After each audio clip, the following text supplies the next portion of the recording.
अजीब संयोग है, जिस दिन की घटना 15 तारीख की है उस कार्यक्रम में मुझको भी आना था, और क्योंकि मंत्रिमंडल की बैठक थी तो मैं नहीं आ पाया, और 16 के कार्यक्रम के लिए आयोजकों ने, आदरणीय अजयशील गौतम जी ने, भाइयों ने आमंत्रित किया। तो कल मुझको वैसे ही आना ही था, लेकिन जब ये दुखद घटना हुई तो फिर आना और भी महत्वपूर्ण हो गया। और मैं अभी अजयशील जी से, राजू गौतम जी के परिवार से, धर्मेंद्र सोनी जी से, सब लोगों से मिल करके आया हूँ। और चोट बहुत गंभीर अब नहीं है किसी को, सब लोग खतरे से बाहर हैं, लेकिन स्वर्गीय राजू गौतम जी की मृत्यु हुई, ये बहुत बहुत जो मृत्यु हुई ये बहुत कष्ट की बात है।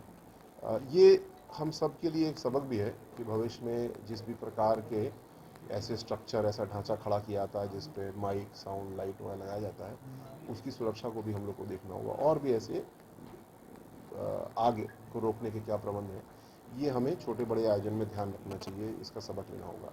हालांकि जितना बड़ा स्ट्रक्चर गिरा और एक ही मृत्यु हुई, ये भी अगर दूसरी तरफ मुझे बताया गया स्ट्रक्चर गिर जाता तो हादसा ज़्यादा बड़ा हो सकता था, ऐसा प्रत्यक्षदर्शियों ने बताया।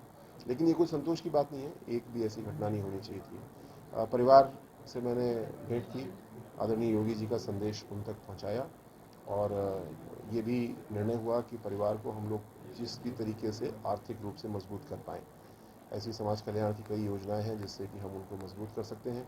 बच्चों को रोज़गार सेटअप करने में सहयोग करेंगे, और भी किसी तरीके से मदद हो सकती है तो बच्चों की, उनकी पत्नी की, पूरे परिवार की मदद हम लोग करेंगे। है कि प्रत्येक वृद्ध व्यक्ति, महिला या पुरुष, उनको आधार कार्ड से जोड़ा जाए, जिससे कि इसमें किसी भी प्रकार का लीकेज ना रहे बजट में।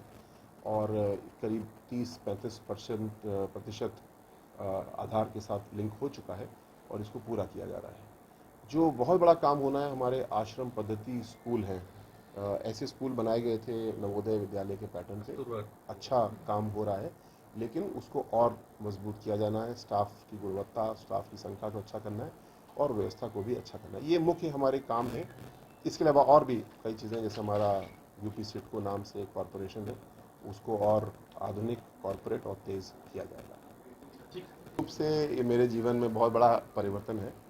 और अगर ठीक 10 साल पीछे हम चलें, आगरा के समय को याद करें, आपके साथ जो था, और उसके बाद का भी, अभी भी पुलिस की नौकरी मैंने बड़े मन से की, वर्दी बड़ी गौरव से और बड़ी शिद्दत के साथ पहनी।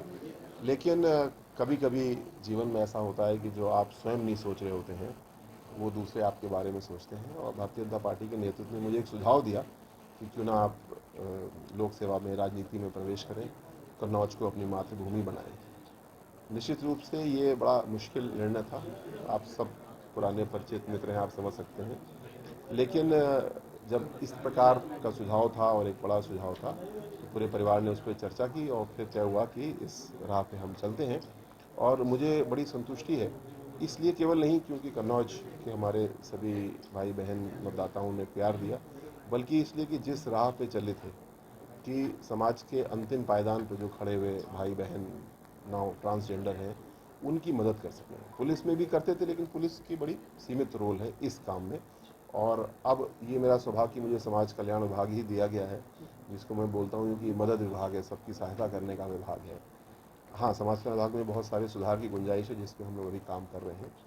तो ये यात्रा पिछले कुछ दिनों की है, और आगरा का इसमें साथ रहा हमेशा, ये बहुत संतोष की और खुशी की बात है। सर, 100 दिन का खाता खींचा गया है, तो 100 दिन में क्या क्या होने वाला है? समाज कल्याण विभाग जो मुख्य काम करता है उसके हिसाब से मैं बताता हूँ 100 दिन में, और उसके आगे भी क्या होना है। सबसे पहली बात यह है कि जो छात्रवृत्तियाँ दी जाती हैं, उसकी व्यवस्था को और पारदर्शी किया जाएगा। कुछ उसमें समस्या इस प्रकार की है कि सामान्य वर्ग के बच्चों के लिए जितना बजट उपलब्ध होता है उतनी ही मिलती है, उसके बाद में रोक दी जाती है।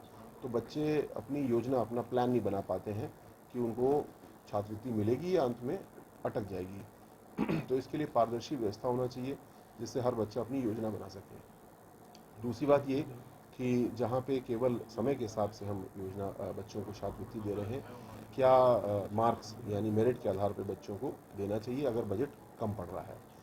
दूसरा, जो वृद्धावस्था पेंशन है, उसमें ऐसी शिकायतें हमारे पास हैं कि कई लोग पैसा ड्रॉ कर रहे हैं और उनकी मृत्यु हो गई है, या गलत नाम से। ऐसे घोटाले पहले